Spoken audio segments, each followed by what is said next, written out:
SMEGC는 그 두 가지로 얘기를 할 수 있을 것 같아요. 표현하자 그러면 하나는 인큐베이터. 그러니까 약하고 생존 가능성이 낮은 아이를 이렇게 격리해 놓는 게 인큐베이터 아닙니까?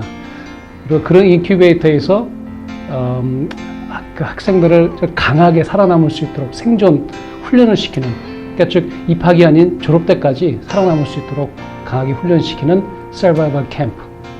그래서 인큐베이터와 서바이벌 캠프라고 두 가지로 제가 얘기를 할 수 있을 것 같아요. 지난 한 5년, 6년 된 것 같아요. 미디어에서 그 유학 실패에 대해서 많이 사례들을 다룬 걸 제가 기억합니다. 뭐 어떤 미디어에서는 35% 정도가 실패했다. 어디서는 44%가 뭐 아이비리그 한 학생이 실패했다. 심지어는 제가 70% 이상까지 실패했다는 얘기를 들은 것 같아요. 그 미디어를 통해서. 그래서 그런 것들이 어떤 사회적인 문제로 좀 대두되고 있고, 또 어떤 모 방송국에서는 그 실패하고 귀환하는 학생들에 대해서 3부작인가 이렇게 해서 프로그램을까지 할 정도로 이 유학생의 그 문제점들이 이제 대두되고 있는 걸로 알고 있는데, 이 학생들의 그 공통적인 그 실패 요소들을 보게 되면, 그걸 이제 분석한 여러 가지 글들을 보게 됩니다. 거기서 하는 얘기 중에서 가장 큰 게 그 학생들이 영어를 좀 얘기를 하는 것 같아요. 특히 이 학생들은 토플이라든가 SAT 같은 그런 표준 시험에 모든 것을 준비해서 간 학생들인데, 실질적으로 가서 보니까 실질적인 어떤 아카데믹 영어, 특히 라이팅이라든가 이런 부분에 많이 부족해서 학생들이 실패했다는 그런 분석. 또 두 번째로 짚는 게 어떤 그 서양적인 아카데믹 그 학습적인 스킬에 대한 부족한 것들이죠. 그리고 또 한국에서는 선생님들이 모든 게 다 찍어서 주면 그걸 외워서 공부하는 방법에 익숙한 학생들이 미국이나 이 서양 그 대학에 가서 이렇게 좀 critical thinking, 뭐 왜라는 질문을 해보고 답을 하는 어떤 그런 그런 것들이 이제 부족한 것들. 또 이제 마지막으로 많이들 얘기하는 게 뭐냐면 독립심 부족하다는 얘기들 많이 하고 있어요. 그 유학을 준비하기 위해서는 할 것들이 참 많이 있을 것 같아요. 근데 그 중에서 좀 몇 가지를 굳이 꼽자 그러면 저는 그 영어 준비를 이제 가장 크게 좀 얘기를 하고 싶습니다. 대학에서 보게 되면 그 대학 점수에 굉장히 커다란 퍼센테이지가 여러 가지 그 라이팅 형식으로 이루어지고 있어요. 근데 우리 학생들이 한국어, 즉, 그러니까 자신의 모국어로도 라이팅을 별로 안 해본 친구들이 영어로 라이팅을 한다는 자체가 참 어려운 거죠. 특히 우리나라 라이팅 같은 경우는 굉장히 좀 자유스럽고 리버럴한 그런 형태인데, 영어같이 굉장히 좀 구조적이고 또 이렇게 룰들이 많은 그런 그 라이팅 형태를 한다는 게 큰 도전이 될 거예요. 그래서 이 아카데믹 영어에 좀 많은 포커스를 맞춰서 준비를 하는 것이 어떤 살아남기 위한 가장 큰 그 준비 사항이라고 제가 꼽을 수 있겠고요. 그 다음은 그 스터디 스킬이라고 제가 좀 짚고 싶습니다. 그 중에서도 리서치 스킬을 좀 얘기하고 싶은데, 이 리서치 스킬이라는 것은 어떤 과제를 하는 데 있어서 첫 단계가 되는 거예요. 그래서 우리 학생들이 이 리서치를 하는 데 있어서 어디서 어떻게 해야 되는 이런 부분들을 잘 모르고 훈련이 안 됐다는 느낌을 제가 많이 받고 있습니다. 한국이 국민당 그 최고석 인터넷 보급률이 뭐 세계에서 최고라 그러는데, 우리 젊은이들 보게 되면 뭐 게임이나 연예인 정보, 뭐 엔터테인먼트 이런 것들은, 또 심지어는 신상 털기 이런 걸 참 잘하고 있는데, 어떤 학습적인 토픽을 주어졌을 적에 이걸 어디서 어떻게 찾아야 되는지 그런 방법들을 참 어려워하는 걸 제가 많이 봤어요. 그래서 이런 리서치 스킬이 굉장히 중요한 또 하나의 스터디 스킬로 제가 꼽고 싶고, 또 하나는 우리 학생들이 우리나라가 IT 뭐 강국이라고 얘기를 하는데, 재밌는 거 보게 되면 학생들이 일반적인 컴퓨터 어플리케이션을 잘 못해요. 예를 들면 마이크로소프트 엑셀이라든가 파워포인트라든가 이런 부분들을 사용할 줄 모르는 학생이 한 70% 정도가 되는 것이 제 경험입니다. 인터넷 서핑들 잘하고요. 게임 같은 경우는 세계적이죠. 하지만 정말 우리가 공부에 필요한 그런 어플리케이션을 배우고 훈련받지 않은 것들이 안타까운 걸로 제가 보고 있는데, 그래서 이런 부분에 대한 사전 훈련이 중요한 준비 사항이라고 보겠고요. 또 하나 제가 꼽고 싶은 것은 이제 프레젠테이션 스킬이에요. 이 프레젠테이션 스킬은 어떻게 보면 이 준비 사항 어떤 스터디 스킬 중에서 꽃이라 그럴까요? 아니면 어떤 종합적인 예술이라 그럴까? 이제 그렇게 제가 표현하고 싶은데 이 프레젠테이션 하기 위해서는 첫째가 리서치 스킬을 할 줄 알아야 돼요. 그래서 그 리서치한 것을 읽을 수 있는 리딩 스킬이 필요하고요. 또 그걸 분석하고 관계 있는 내용들만 선별하는 그런 능력이 필요하고 또 그걸 서머리하는 능력 그리고 그걸 파워포인트라든가 키노트로 어떤 구현해내는 그런 능력이 필요할 거고 그걸 사람들 앞에서 이렇게 발표하는 딜리버리가 필요할 거고 마지막으로는 Q&A 질의응답을 할 수 있는 그런 그 스킬들이 프레젠테이션에 녹아 들어가 있거든요. 그래서 그 프레젠테이션을 잘 훈련하게 되면 참 그 많은 스킬들을 배울 수 있는 그런 것들이 되겠죠. 그래서 그런 프레젠테이션 스킬이 굉장히 중요할 것 같고요. 독립심 굉장히 중요한 부분입니다.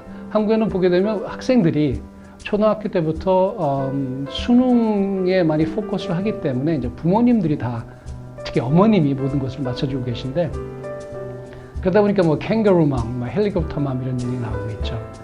그래서 그런 것들 때문에 아이들이 독립심이 참 부족하고 심지어는 제가 많은 학생들을 상담해 보게 되면 특히 남자들 군대 가기 앞서 있는 친구들 군대에 대해서 굉장히 두려움이 많은데 제 결론은 그렇습니다. 군대는 엄마가 없다. 그 정도로 학생들이 독립심이 부족하거든요. 그래서 그 독립심을 미리미리 길러서 가지 않으면 참 어렵겠다. 사실 준비할 건 굉장히 많아요. 근데 제가 개인적으로 느끼는 학생들이 준비사항을 좀 이렇게 말씀드린 겁니다. GAC 커리큘럼은 전 세계 130개의 센터에서 동일합니다. 같은 커리큘럼으로, 같은 방식으로, 또 같은 방식으로 가르치고, 또 같은 방식으로 평가하고. 그래서 이제 각 센터별로 학생의 어떤 그 특징들이 다르고 하다 보니까 센터별로 나름대로 그 특징을 살려서 수업을 하고 있는데요. 저희 SME GAC의 장점을 꼽자 그러면 저는 우선 소수 집중 수업을 꼽고 싶어요. 어떤 수업을 하는 데 있어서 교육에서 저는 이제 두 가지의 중요한 팩터가 있다고 생각이 듭니다. 딜러리 방법에 있어서 하나는 그 그룹으로 스터디를 하면서 그 자체에서 peer competition, 또 peer learning 그러니까 서로 동료를 통해서 긍정적인 어떤 경쟁을 느끼고 그 경쟁을 통해서 내가 더 열심히 할 수 있는 그런 것들 또 peer learning 서로가 서로를 통해서 배울 수 있는 그런 그룹 다이내믹스가 좀 작동이 되는 그런 learning이 굉장히 중요하고요. 그 반면에 어떤 개인의 필요성과 또 그 단점들에게 충족해주는 그런 또 어떤 개별 커스터마이즈된 그런 프로그램이 되게 중요하다고 생각이 듭니다. 어느 하나가 더 옳고 그름은 없이 이 두 가지가 잘 밸런스를 이루었을 적에 그 프로그램이 성공적인 프로그램이 될 거라고 생각이 듭니다. 그래서 저희 SME 같은 경우, SME GAC는 학생들이 소수 12명 정도 학생을 한 반에서 운영을 하면서 적당한 정도의 peer learning과 peer competition이 이루어지면서도 또 그 숫자가 많지 않기 때문에 개개인의 필요성과 어떤 그 단점을 충족해 줄 수 있는 그런 장점이 있겠죠. 특히 우리나라 같이처럼 이렇게 떠먹여주는 식의 익숙한 학생들에게는 이 개인 필요성, 단점 충족의 부분이 굉장히 중요한 부분인 것 같아요. 그래서 다시 말씀드리지만 그룹 다이내믹스와 individual customized learning이 굉장히 중요하다고 생각이 듭니다. I guess the main benefit of small size class is a student-centered approach. Teachers can let the students communicate more, and this gives each student time and opportunity to speak. And more than that, teachers can also customize their lesson plans to target what the student needs and to focus on their weaknesses and improve on their strengths. To top it all, teachers can also provide detailed feedback with the assignments and assessments, so students can have a greater opportunity to improve and develop more. 또 다른 한 부분은 보딩인 것 같아요. 이제 보딩 스쿨이라고 하는 이 포맷이 굉장히 좋은 장점이라고 생각이 듭니다. 젊은이들이 수업이 끝나고 나서 저녁 시간에 그 시간을 어떻게 활용하느냐에 따라서 사실은 그 성공 여부가 좀 갈려진다고 생각이 들어요. 저녁 시간에 술 먹고 친구들하고 모여서 놀고 뭐 이런 물론 그것도 좋지만 그게 어느 정도껏 이루어져야 되는데 특히 이 GAC를 하는 그 과정 속에서는 사실 그런 부분들은 큰 도움이 되지 않는다고 생각을 하고 있습니다. 그래서 일단은 그런 어떤 유해 환경들 자체를 배제시키고 그러고 나서 구조적으로 학생들이 자기 주도 학습을 할 수 있는 환경을 만들어줄 수 있다는 게 SME-GAC의 아주 큰 장점이라고 생각이 듭니다. 또 그렇게 하면서 그 학생의 개개인 부족한 어떤 부분에 대한 튜토링을 해주는 거고요. 또 이 보딩스쿨이 제공하는 또 하나의 다른 장점은 독립심이에요.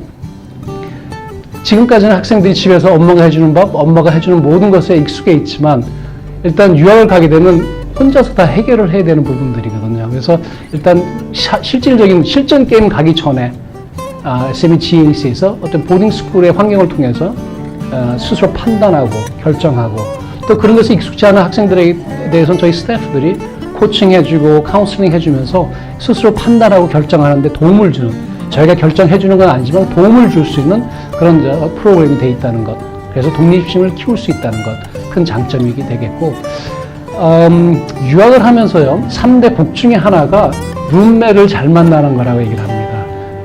좋은 룸메이트를 만나는 게 굉장히 중요한 거라고 얘기를 하는데, 사실 좋은 룸메이트 만나는 것도 좋지만 그 룸메이트를 만나서 그 룸메이트와 좋은 관계를 유지하고 서로 윈윈하는 상황을 만들어 나가는 그 스킬이 굉장히 중요한 거거든요. 서로 모르는 사람들이 만나가지고 방을 좁은 공간을 활용한다는 게 쉬운 것들이 아닌데 그걸 또 훈련이 돼야 되는데, 저 SME-GAC 같은 경우는 뭐 중국 학생, 베트남 학생, 대만, 일본 등 여러 나라 학생들이 같이 있지 않습니까? 그러다 보니까 이 학생들과 미리 룸메가 될 수도 있고, 그래서 유학의 3대 복에 대한 부분들을 미리 준비할 수 있다 그럴까요? 그런 부분들이 이제 굉장히 보딩스쿨의 장점이 될 거죠. 그리고 또 저희 자체 그 기숙사 안에 저희 스태프들이 이제 같이 계시는 스태프들이 계신데, 이분들이 보게 되면 호주나 뭐 미국에서 유학 또는 생활을 하고 오신 경험자들이 계세요. 그래서 그분들을 통해서 실질적인 멘토링을 받을 수 있는 그런 것들이 또한 보딩스쿨의 중요한 어떤 장점이 되겠죠. SME-GAC의 다른 장점 중에 하나를 들자 그러면 액티비티를 들 수가 있겠어요. 다양한 액티비티를 할 수 있다는 건데, 그 중에 하나가 운동입니다. 여러 가지 운동을 할 수 있는데, 저는 그렇게 생각 들어요. 유학은 장기전이라고 생각합니다. 1년, 2년 안에 끝나는 것이 아니라 대학원까지 준비하는 학생들이 많다 보니까 한 5년, 6년을 준비를 해야 되는데, 그러기 위해서는 정말 좋은 체력이 필요합니다. 좋은 체력을 유지하기 위해서는 잘 먹고 열심히 운동하는 방법밖에 없거든요. 그래서 학생들은 이제 운동을 할 수 있는 거는 판을 깔아준다 그럴까요? 요즘에는 저희 학생들이 센터 안에는 짐이 있어서 애들이 매일 저녁 때 가서 운동할 수 있는 그런 것들이 준비가 돼 있고, 또 일주일에 2번씩은 저희가 박싱을 하러 갑니다. 박싱을 하러 가는데 이렇게 직접 스파링 하는 건 아니지만 체력 훈련을 하게 되고, 실질적으로 트레이너들하고 같이 이렇게 미트 치는 그런 박싱을 하게 되는데, 이 박싱을 통해서 아이들이 정말 체력을 올리는 건 물론이지만 끈기도 배우고, 진짜 숨이 목까지 찼을 적에 그걸 이겨내는 어떤 그런 끈기, 또 이 박싱을 통해서 스트레스도 풀고 하는 그런 운동을 하고 있습니다. 많은 학생들이 실질적으로 유학을 가서 보게 되면 이 액티비티를 할 수 있는 장은 널려 있는데 하지 못하고 방해해서 있는 학생들을 제가 많이 봤어요. 그건 그런 것 같아요. 왜 고기도 먹어본 놈이 먹는다고, 평상시에 운동을 해본 친구들은 그 운동을 즐길 줄 알지만 한 곳에 있으면서 뭐 수능 준비한다 이런다 그러면서 어떤 운동을 안 해봤기 때문에 사실 운동의 즐거움을 모르는 친구들이 많다는 걸 제가 여기서도 느꼈습니다. 그래서 그런 운동의 즐거움을 여기서 깨우칠 수 있도록 여러 가지 액티비티를 마련해주고, 저도 같이 가서 아이들하고 운동하는 그런 부분들이 저의 장점이겠고요. 또 체력을 쌓기 위해서는 잘 먹어야 된다 그러는데, 많은 우리 한국 국민은 전 그런 것 같아요. 한식을 매우 사랑하는 국민인 것 같습니다. 해외를 나가도 꼭 한국 음식을 먹어야 되고 김치를 먹어야 되고, 그렇지 않을 땐 디프레스 온다고 할 정도까지.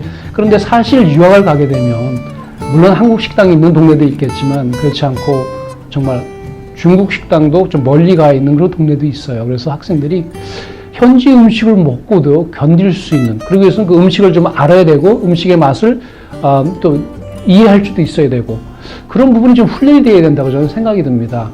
우리 학생들이 선호하는 University of Iowa 같은 경우도 밤 10시가 넘어서 열려있는 데는 멕시코 음식점밖에 없어요.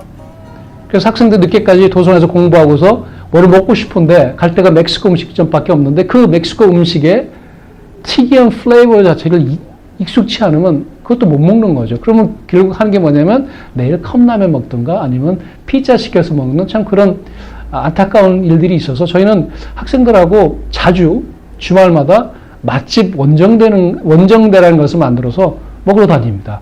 멕시칸, 그릭, 비etnamese, 타이, 싱가포리안 해가지고 정말 여러 가지 음식들을 먹으러 다니는데 이 필리핀 자체가 그런 것들이 굉장히 쉽게 접할 수 있고 그런 여러 가지 다문화 어떤 쿠진들이 있어요. 그래서 학생들하고 그 음식을 즐기고 가서 음식에 대한 훈련도 하고 또 음식은 문화거든요. 그 문화를 이해할 수 있는 그런 어떤 장도 마련하고 해서 굉장히 중요한 훈련이라고 생각이 듭니다. Well, Cebu is the Queen City of the South, and it is the second largest city of the Philippines. It is where both local and international tourists come to study and, of course, for work opportunities. I guess for Korean students, when they come here, they get a lot of practice of the English daily conversation, and so they're able to adapt to the environment, and also they'll be able to improve their skills with the survival English. More than that, Cebu has a lot of things to offer. For example, we've got a lot of beautiful beaches and also malls and a lot of facilities. 네, 참 많은 학생들이 제가 상담을 해보게 되면 자기 진로 선택에 대해서 보면 외부 영향에 의한 컨디셔닝, 즉 그러니까 외부의 어떤 인력들이 많이 들어와서 자기 상관없이 그 인력들이 많이 들어와서 좀 변해 있는 모습들을 많이 보게 됩니다. 그리고 그 인력을 주는 사람은 주로 부모님이 되겠죠. 저는 그렇게 얘기를 합니다. 어떤 부모님의 마음에 드는 진로 선택이 중요한 게 아니라 나의 적성에 맞는 진로 선택. 즉 내가 정말 행복한 일을 찾아가는 것.